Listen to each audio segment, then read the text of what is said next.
with this warning that the whole of the Pacific Basin is now under a watch or a warning, we're talking about a vast area of ocean, aren't we? That's right. I mean, usually when you think of something moving a great deal, like if you have a little toy and you push it across a desk, the friction will slow it down somewhat. But because with an ocean, there's not a great deal of friction there. So although, yes, if you're very close to it, you will have a bigger wave.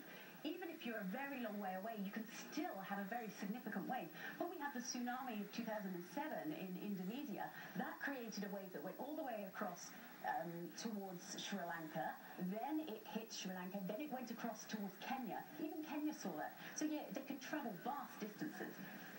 And how good is the science got right now? Because, I mean, we had this earthquake. I mean, this is very large. We've been told it's the 7th most powerful one in history.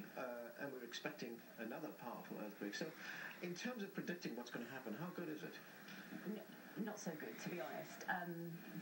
We're very good at predicting that there will be, statistically speaking, there will be aftershocks. There will be strong, then they'll gradually decrease, and then things will return to normal.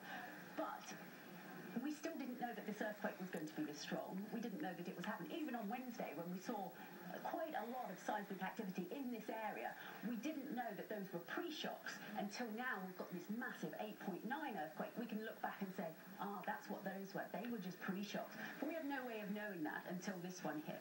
And the best defense that all these countries have is just to tell their people to move away. That's right. There's a series of buoys around the Pacific, and those can tell you how the wave is traveling, how fast it's traveling, and how bad it is. Because remember, over deep water, the waves are actually really very negligible. You often can't see them. It's only as they go into shallow water, the waves actually amplify, and then they become big. So when they're traveling over the very deep Pacific, you might not know they were there unless we've got this whole series of buoys, which fortunately we do.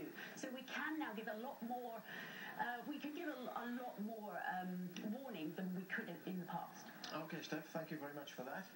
And we're hearing from the relief agency, the International Committee of the Red Cross. Its biggest concern is the tsunami warning, which is now higher than some Pacific islands.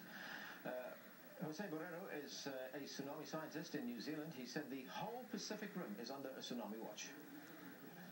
Given what's happened in Japan, we should, definitely keep aware of it. There's a lot of travel time until the first waves reach Hawaii, but the real-time buoys located in the Pacific have recorded this event, and it's on the order of 1 meter in the open ocean at this point in time. The fact that it was a shallow earthquake makes it worse in terms of the potential for tsunami generation, and that was one of the first things that actually perked my ears up when I saw the initial reports. Now, the initial reports, of course, the initial...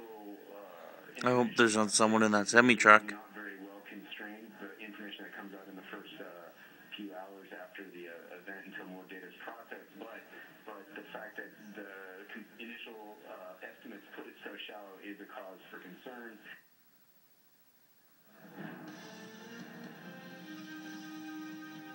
It is 9 hours GMT, just over 3 hours since one of the biggest earthquakes ever recorded struck Japan.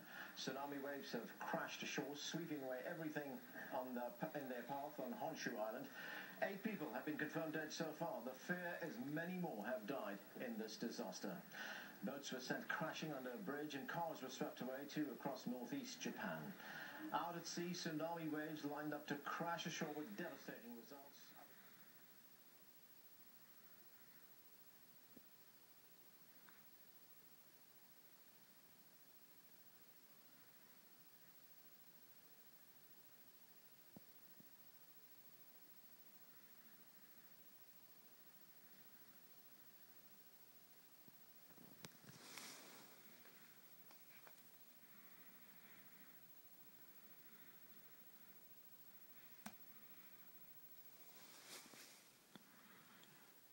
Well, there's no sound right now, but that's an oil refinery in one of the cities that's on fire.